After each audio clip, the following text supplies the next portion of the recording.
How's everyone doing today? Good? So it was a pleasure to hear my name pronounced correctly. It does not happen often. My sister's name is Sarah, and I always ask my dad, why did you make my name so complicated? And he always tells me, I named you after a famous player when Pakistan went to the World Cup. I was like, that's great. I love football. I love soccer. And he's like, no, not that kind of World Cup. It was cricket. I was like, what's that? Why can't they just play baseball, right? So today, I want to talk about hacking. I'm going to show you some hacking techniques that you can use. Now, I don't want anyone to get in trouble, so everything we're going to show today happens in Magic Land, okay? We're just going to pretend that this is Magic Land. Because in the US, we actually have a show called Oz, and this land of Oz, is much better than the show that we have in the US of this land of Oz. So let's just pretend everything I talk about today happens in Magic Land. Let me tell you a little bit about myself. That's me in my office. I time travel and fight robots. But I always say I'm a hacker. I'm a hacker by trade because it's my job. I actually started off my career as a hacker for the US government. It was my job to hack other places in the US government. So that's what I do. I always say I'm a hacker by trade. And then I always say I'm a ninja in training because about a year ago, I started studying Krav Maga. Now, I know I don't look like a ninja right now. I'm being enjoying the food a little bit. But if I come back next year, I'll be all looking good. And believe it or not, I'm actually a prince by blood. I'm actually a real-life relative to the Prince of Dubai. I'm 200th in line of succession. So I'm just thinking in my head what I need to do. But I've been working in cybersecurity for a very long time. I've written books. I've written certification tests. Now, most of you probably already recognize me. I was very proud of being on the cover of Time magazine in 2006. I was actually named Times Magazine's Person of the Year. I was so excited about that. I remember buying all these magazines saying, look, I made it. My mom just looked at me and just shook her head and said, wow, I can't believe you think this is funny. Now, in cybersecurity, I want to talk about hacking because I started discovering something recently, is that the internet lies. Believe it or not, everything you read on the internet is not true. I know you're probably surprised about this. How I learned that people lie on the internet is I actually started online dating. Now, believe it or not, people on online dating, they lie. Especially when you go to places like Match.com or eHarmony, people lie about their profile pictures. Has anyone ever done any online dating? No? A few people. All right. Now, I'm sure you've probably noticed that people's online picture is not always exactly how they look like. I wish people could be honest about themselves, just like I am. I mean, I have a pretty good picture of myself. Now, I know what you're thinking, okay, but I just cut my hair. But if I do a side pose, I have the jacket on, you can't really see the guns. The internet, lies all the time about hacking. So today I want to show you what hacking is. It's not about people typing very fast on a keyboard. I love this because just if you have two people typing on a keyboard, it doesn't make hacking go faster, just like what happens here. Wow, let's have two people.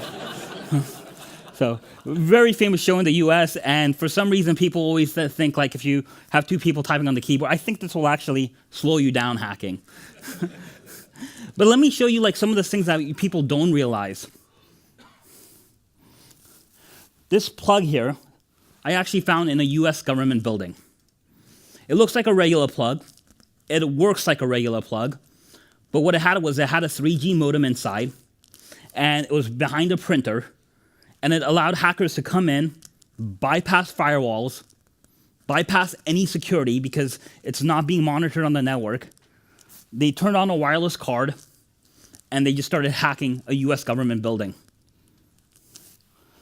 Now, if you've ever connected to any wireless device, any wireless network on your phone is always looking for that wireless network. I travel quite a bit, so my phone is always looking for H honors for Hilton or some other wireless network. What this device does, it's a $99 device, and it says, I'm that network. Whatever you're looking for, connect to me, it's fine. Send me all your security, and then a hacker can basically do anything they want with you at that point. They can give you fake websites, fake banking websites, steal your corporate information, anything they want, for about, 75 euros. Of course, we have a lot of tools to just steal credit card information. You can buy these tools remotely. There's a lot of things that hackers have, all these tools that they have. People don't realize just how easy it is, and I'm going to show you where hackers get their tools and how they do business today. So let's talk about who are the hackers today. They could be state actors, they could be government entities, like I was, only I was a good guy, depending on your point of view. There's hacktivists, which are very difficult to stop because they're politically motivated. Sometimes they're just kids or people that want to show the world how smart they are. And other times it's actually corporations. And of course, sometimes us researchers are called hackers as well. Now, in the last few years, researching criminal organizations that are hacking, I was very surprised to find that some organizations are better organized than most companies. They have CEOs, they have account managers, they actually have people that with sales quotas. They're asked to sell a certain amount of hacks, and if you're not buying from them, they're selling to your competitors. They're saying, what does your competitor have? And let me get that information for you. Here's a good example. A lot of criminal organizations around the world, and Sergey actually ran one of the largest criminal organizations in the world, based out of the Russian Federation. Now, what he did originally, his organization was known for human trafficking, for drugs, for violent crimes. But he figured out he can make a lot more money basically selling spam. So you buying drugs on the internet was more valuable to him than all the other stuff that he was doing. He was making a lot of money, and actually his organization at one point was one of the largest spam organizations in the world for sending phishing emails, for advertisements, for all that junk you get in your email. So where do hackers actually do this? How do hackers communicate with each other? We're going to talk about something called the dark web, the deep dark web. Now, raise of hands, has anyone ever heard of the dark web before? Quite a few of you, almost everyone, wow. I don't want to ask what you guys are doing on the dark web. Now, for those of you that don't know what the dark web is, let's talk about just the internet in general, because we say the internet has different types of levels.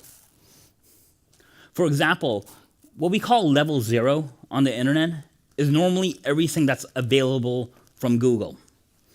Anything that you can do a Google search on and get to, that is what we call level 0. Now, they say an iceberg, like in the sea, only has 20 to 30% of its volume above the sea. They say about most of it is below the sea, that you can't see it. And we kind of say the internet is that way as well, because it's hard to believe, but most of the stuff that's out there on the internet is actually not available by Google searches. And this is what we call the rest of the internet. We have things and they're getting better, obviously even Google starts doing more things, but things like forums and chat channels and archives and things like Dig, they may not be always searchable. People may actually lock out Google services. They may actually say, hey, I don't want this searchable by a web engine or a search engine. We have levels 2 and 3, which are more some of the news groups, some of the Usenet, Gopher sites, things that people think no one uses anymore. But if you were a college student in the 90s, you definitely know what I'm talking about. And if you don't know what I'm talking about, I think I'm just very old at this point. Then we have what we call the deep web. Most of the hacking is happening on the deep web. What that means is there's websites out there that are hosted by ISPs. These ISPs, these internet service providers, 70% of the business they do is completely legitimate, legal, no one has a problem with. 30% of them are hacking sites, hacking forums, where they're selling services, trying to do cybercrime. And it's very difficult to take these down. It's very difficult to stop them. They're in countries where normally no one's listening to us. And lastly, we have what we call the dark web, the dark net. Now, the difference between the deep web and the dark net is you need special software to get on the dark net. You can't just open up a web browser, at least not a normal web browser. You have to download a special web browser. Now, most of the time when we're talking about the dark net, we're talking about onion routing or Tor routing, but there's other types of dark net. Almost everyone's talking about Tor when they talk about the dark net, but there are things like I2P, Freenet, Johnny Donham. All these different sites, the main thing they have in common is that they take different software. You have to download some other software to make it work, to get on these networks. Now let's talk about the Tor network, but that's what most people talk about on the dark net. The Tor network is sometimes called onion routing. The reason we call it onion routing is if you think about an onion, who likes onions? Who likes breast mints? Hopefully everyone that raised their hands. All right, if you think about an onion, it has multiple layers, right? I mean, you can peel one layer off and another layer off and another layer off, right? Onion routing works the same way, is that there's multiple layers when you send traffic through. When computer one, Alice, wants to send traffic to Bob, and she downloads special software to get on the Tor network, she makes an encrypted, secure communication link with computer one. Computer one knows about Alice, and it knows about computer two. And it sends the traffic to computer two. Computer two only knows about computer one and computer three. And then traffic gets to computer three, and it knows about Bob. Bob has no idea where Alice is or who Alice is. Bob has no idea about computer one or computer two. All he knows about is computer three. That's where he got the traffic. There's multiple layers, and that's why it's called onion routing. Now, in the real world, it's not 3 computers. It's usually 100 to 200 to 300 on average when you download the software. And that's why if you download the software to get on the Tor network, it's very, very slow because it's going through this entire stream. So if you're going to do this, have a lot of patience. Now, how do you actually get on the Tor network? There's 2 main ways to get on the Tor network. Is to download the Tor browser bundle, which is essentially a Firefox browser with special software built into it. Or you can download the Tails operating system, which is a little more secure. The Tor browser bundle will essentially put HTTP traffic on the Tor network, while the Tails operating system will put all your traffic on the network. People don't realize sometimes they just download this bundle, and when we're working with law enforcement, we catch them all the time because they're going to a website, but they don't realize the computer is basically giving us all their other information, not on the Tor network all the time. The Tails operating system got pretty popular a few years ago because that's what Edward Snowden, when he was passing secrets for the US, he was saying that he was using the Tails operating system to hide his identity. I'm not sure how he was using that, but still, it got really popular but because of him. Now, I will tell you, once you download Tor and you get on the Tor network, a lot of people will want to talk to you. A lot of hackers or different people will want to talk to you and give you advice. I will just say, be careful on who you talk to. And I'll give you an example of this. I had a web conference with a hacker, and he wanted to show me stuff, so you always have to be careful when you do a video call with someone. But this was what was on the other end of that video call. Now, the main reason I'm showing you this image is because I had trouble sleeping after I saw this. And I think you guys should have trouble sleeping as well. So just be careful on who you talk to, and if you do a web conference with anyone you don't know, be very careful. You'll see things you probably don't want to see. Now, once you get on the Tor, say you download this browser, right? You download the Tor browser, you're like, okay, what's next? How do I actually find these sites that you're talking about? How do I find these hacker sites? Now, there's not a good search engine for Tor, but a lot of people have basically compiled a list of like Tor sites. One of the most popular lists is called the Tor Hidden Wiki.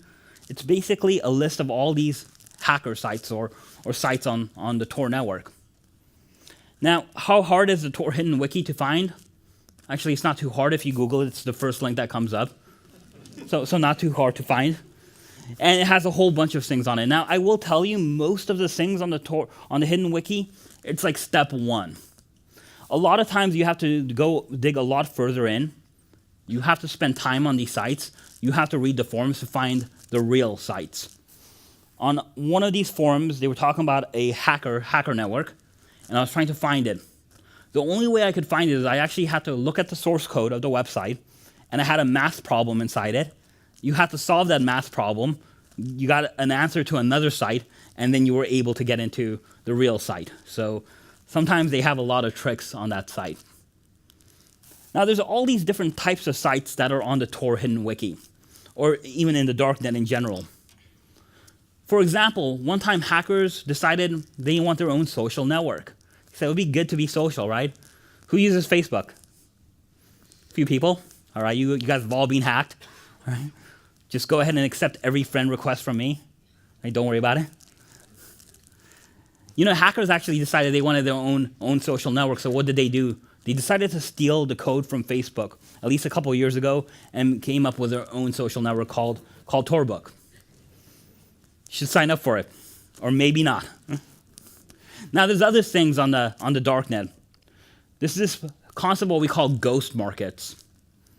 A ghost market is an ephemeral market, which means that it can be there one day and completely disappear another day. Most of the drugs that are sold on the internet happen on these ghost markets. Now, besides drugs, you can pretty much find anything else like hacks and passwords and data leaks and everything else. One of the most popular ones of ghost market was Silk Road. I think a lot of people have heard of that. It was in the news. But there's a lot of other ghost markets that are out there as well. The Agora market, which has actually been taken off, was one of the most popular drug markets that are out there. I don't even know what half this stuff means, but you can see you can buy everything. High quality Afghan Kush. Has anyone had that before? Wow, nobody raised your... Was that your hand? No, I'm just joking. So, but you can find everything out there, and in fact, you'll see most of the drugs that are bought in the United States, as well as other countries, as well in the UK and other parts of Western Europe, are actually done online, and this is where they're done. Now, this site, like I said, has been taken down by law enforcement authorities, but it's kind of like Hydra from Marvel, right? And when you take one down, two more come in its place all the time. You can actually buy a lot of counterfeit goods out there. Now, one of these Rolexes is a fake. Who thinks the one on the left is a fake? So everyone thinks the one on the right is a fake? Okay, think about it. Which one looks like a fake to you? Both? This one's actually a fake. I actually ordered this one. This one's a real one. Now, when you hold it, you'll be able to tell one's a fake. One's like very light, so you can kind of tell the difference. But this one is a fake. By the way, this one was the second one I ordered. The first one I ordered actually had 2 L's in it, so I knew it was a fake. Now, as a researcher, I thought I was being smart, and I was like, you know what? I will order my girlfriend a Louis Vuitton purse. Be careful of what you order, because this one actually melted in the rain. She did not think it was real. It's also the reason I'm single now. The other thing that's becoming really popular is people selling healthcare records. Now, with a healthcare record, like when you steal a credit card fraud is caught very quickly. Credit card and banks are very good at detecting how you spend your money and if something doesn't look normal. With a healthcare record, sometimes people ask me, why is that important? I'm not a politician. I'm not a movie star. I don't care about someone blackmailing me, and that's fine. But if you think about it in a healthcare record, it has a lot of other information in it as well. It has your name, has your address, has your health history, has your identification, has a lot of other things. On top of that, healthcare fraud is very difficult to catch in many places. You can see healthcare records And of course, these prices can be negotiated. It's not 750 Bitcoins, which, Bitcoins today are $8,000 a piece. But normally, I would bet this, 9 million records would probably cost about $8,000 to $10,000, especially if they're coming from someone that's known of hacking healthcare records. So the Dark Overlord is a really well-known hacker. We don't know who he is, but he has hacked a lot of healthcare records. He was most likely the guy behind the Yahoo hack as well. And you can see he just has lots and lots of health records to catch. Now, I asked this guy, I actually contacted him and I said, is this for real? Do you really have health records? And he's like, let's do a chat. Let's do a team viewer chat. And first of all, I'm thinking this guy's gonna hack me, right? So I'm not using my laptop. Let me do this on a different laptop that's not connected to my internet. I'll use my mobile phone and let me see what you have. And he shared his screen with me, and this was a healthcare database that he stole from a company in New York. Now, I know I don't look like it, but I'm a cowboy. I'm actually from Texas. I live in Houston, Texas. And I was like, so what? I don't do anything in New York. And he's like, no, but your insurance company does. When you go down the street in Houston and you get some medicine, that company does business in New York, so I have your healthcare records as well. So he actually brought up my healthcare records. It had all my information on it. I think I should do a better job in putting this out. But it had all my information on it, including my medicines, my address, some other things as well. And this is just a sample of that as well. Like I said, lots and lots of patient information. Now, of course, credit cards have always been on sale. You can buy credit cards. They're so cheap to buy. A lot of hackers will give guarantees on credit cards, saying, if you buy from me, I will guarantee that will work for $3,000 or something to that extent. So credit cards are not a big deal. Sometimes being sold for now less than $5 a credit card, sometimes full mag strip with PIN numbers and everything. Now, actually, what's being sold is PayPal accounts. And I started thinking to myself, why is this popular? For $85, you can buy an account for $701. That sounds like a good investment, right? I mean, why wouldn't I want to be doing this? This is actually not for reasons just to make money. When hackers are putting in software like ransomware, when they want to hack you, when they want to hide their identity, they actually have the same problem you and I have running a business. They need fast internet and they need a good computer. And where do they get that? Cloud computing, Amazon, other ISPs. Now, how do you pay for that? You pay for that with a credit card, and if you're using a stolen credit card, it'll probably be shut down pretty fast. But if you're paying for it with PayPal, you're probably going to be able to use this for a couple of days. You can probably run a ransomware attack for days, weeks, maybe even longer. Now, other things that are being sold on the dark web are things like fake IDs. I really like how the fake ID company has their own copyright notice. I don't know what that's about. Now, you can buy IDs from pretty much every company, every country, IDs and passports. I actually ordered a passport, and most countries use the chip in the passports these days. These ones actually had the chip in them. The guy asked me what I wanted on the chip, or he said, just trust me, I'll make it work, don't worry about it. I did not want to test it. I did not want to actually go to the airport and test it. I figured I did not want to be put in a military prison. That did not sound like a good vacation for me. But they're there, and like I said, they look real. They look very real. I think they're using the same paper, same passports. I don't know exactly where they're getting it from. Now, if you don't have the money to buy this, it's okay. You can order your own money, your own currency. Now, let me tell you about this currency. I was actually asked to test this currency for a few banks. I ordered U.S. currency. In the U.S., we have most businesses, when you give them a $100 bill or some large bill, we have a test. We have a marker, a black marker that you put on the money. If it turns brown, it means it's fake. That's what most businesses use. This passed that black marker test. What we also tell businesses in the U.S. is if you've ever worked at a fast food restaurant or any retail store, is people hold the money up to a light and they see if there's a little thread in there. most of our money has that. This had that thread. I decided to take this to a few major banks in the US, banks like Wells Fargo, Citibank, Bank of America. Most of the banks could not tell this was fake money. Now, it absolutely was fake money. There was ways to tell about it. It just wasn't a normal way to tell. And of course, because of the price and I was getting so much of it, I knew it was fake as well. Now, there's a term called doxing on the internet. Has anyone ever been doxed? Hopefully not. What doxing means is you don't like someone and you're going to get them. You're going to publish all the information about them to embarrass them and to make their lives miserable. It happens a lot with lawyers, with judges, with teachers.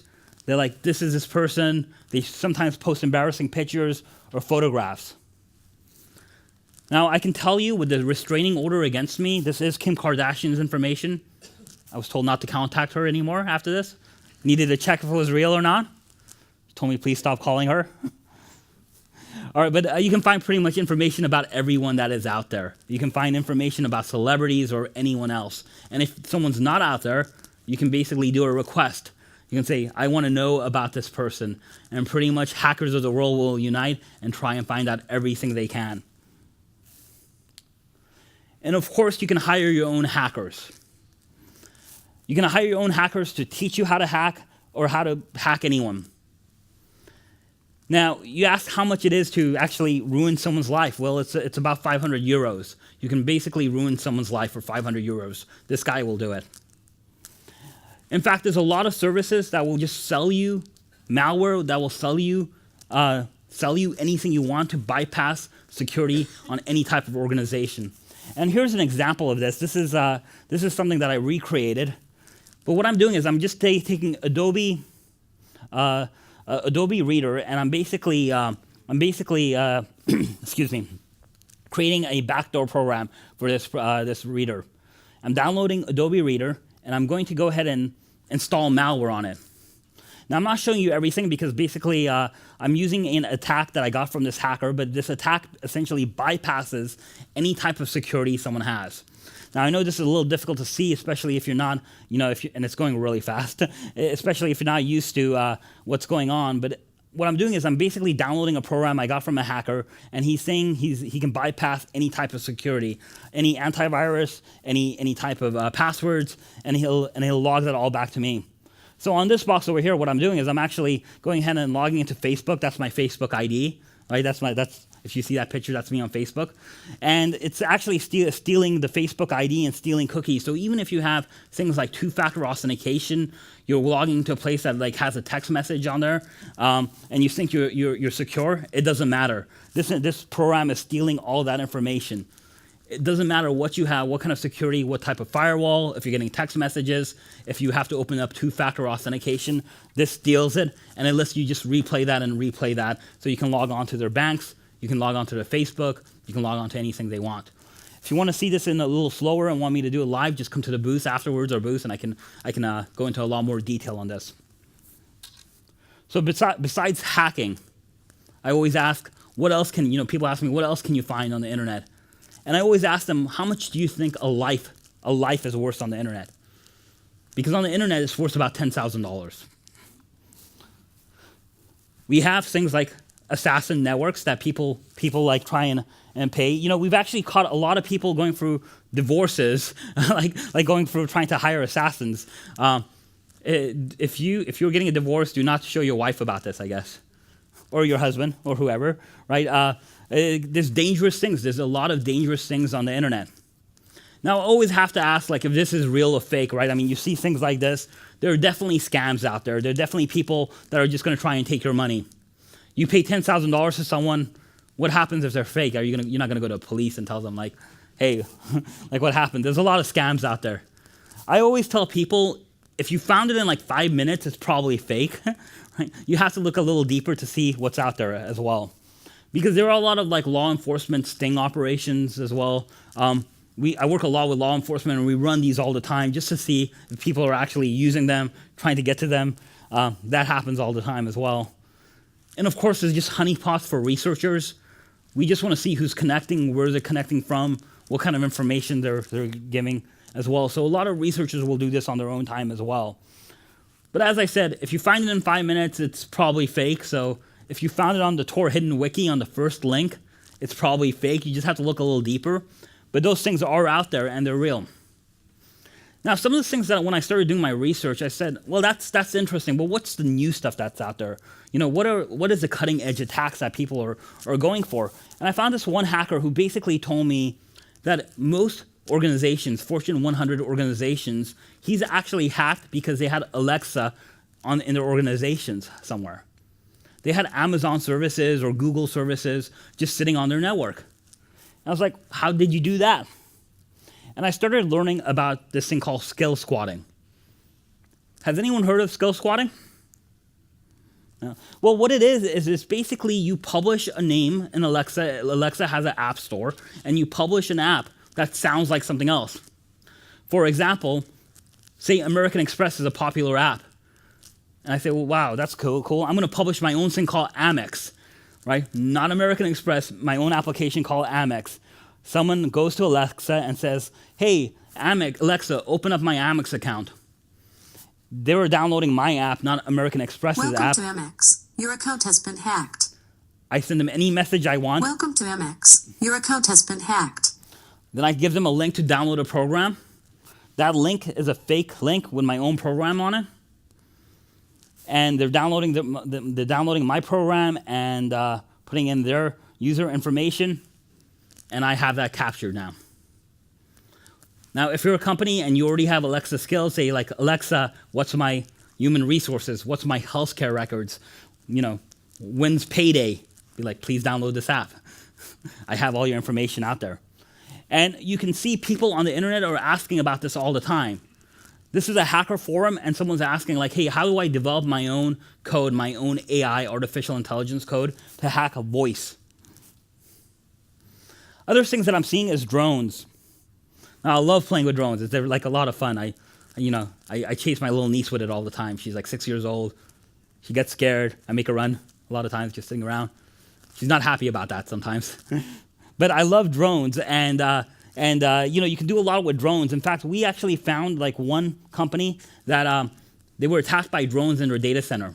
Someone took acid and put it on a drone, and they were trying to get it through Windows, trying to take down their data center. So we see drones all the time. There's a lot of attacks just happening with drones, and you can find them on the dark net as well. Other things you can find. I was really surprised just to hear about drones like taking down data centers and using cyber attacks. But anything you can really find out there, there's attacks for.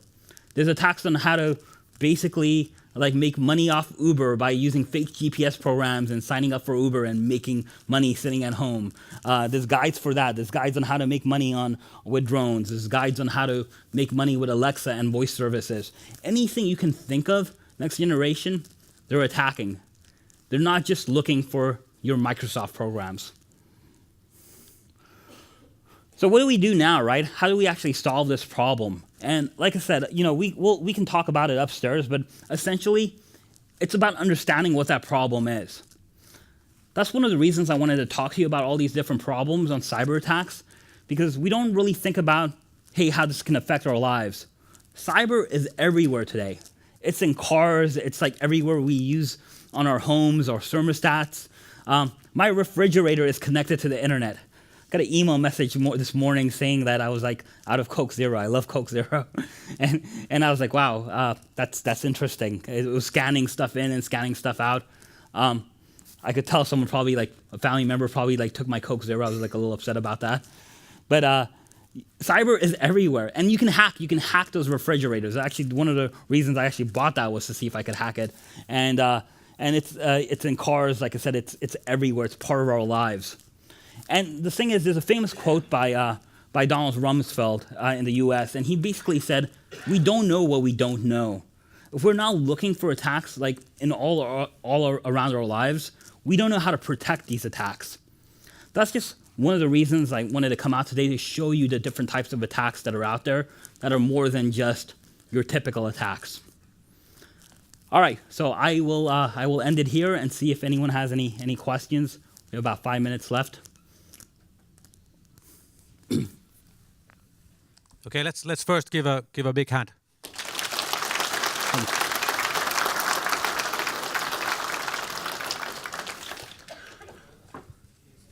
Thank you, Aamir. Any questions? If there's no questions, we got 5 minutes left, so I can just sit here very awkwardly as well. Yeah, but as a warm up, we Finns we always want to know what other peoples are thinking about us, and I think that a couple of years back our government made a kind of a target setting that we want to be among the forerunners in cybersecurity and in this area. How do you recognize Finland as a player in this space? So I think from what I'm reading is there's definitely a lot of effort coming out of Finland and this area in general on trying to be a leader, which is great. A lot of people are now recognizing the threats in cybersecurity. I think from what I've seen and the work that we're doing out here, we're seeing that everyone is at least interested in having a conversation about cybersecurity. They realize that it can't be an afterthought anymore. It has to be part of an ecosystem, which is very important. Things that I've seen what you guys are doing with connected cities and businesses in general. It's great that everyone's thinking about cybersecurity, and that is really the first step. Good, thank you. Okay, and a disclaimer by Fujitsu. So we are not really encouraging you to try this nasty shit. What's happening here? Okay, there we have a question, and please wait a second to have the microphone. Okay. Can you hear me? Yes. Hello. I'm just wondering how unprotected our phones are at the dark web. Yeah, so phones in general are a great attack tool for attackers. They know most people are on their phones all the time. When you're in line, when you're like at the airport, you don't see people pulling up their laptops. You see them pulling up their phones all the time. And so they are definitely targeting and attacking phones. Now, phones are a little harder to attack just because it's a lot less software. It's not like an operating system that has multiple billions of lines of code. Just because of the size and memory, it's a smaller attack vector, what we call attack vector. So you have some safety there, but there are attacks all the time. There's fake apps, there's data leakage, there's man-in-the-middle attacks with that Wi-Fi situation that I told you about, where they're trying to pass new apps. So you always have to be very careful. My personal advice is try to never connect to an unknown Wi-Fi network. Of course, no one does that, right? We connect to every Wi-Fi network we can. So at least try and use VPN or try and use your mobile networks if you can. A little harder to hack for attackers to attack mobile or LTE networks if you can. But attackers know that that's where you're spending most of your time on. Thanks. Good, thank you. All right, thank you. Okay, let's give a big hand to Aamir once again.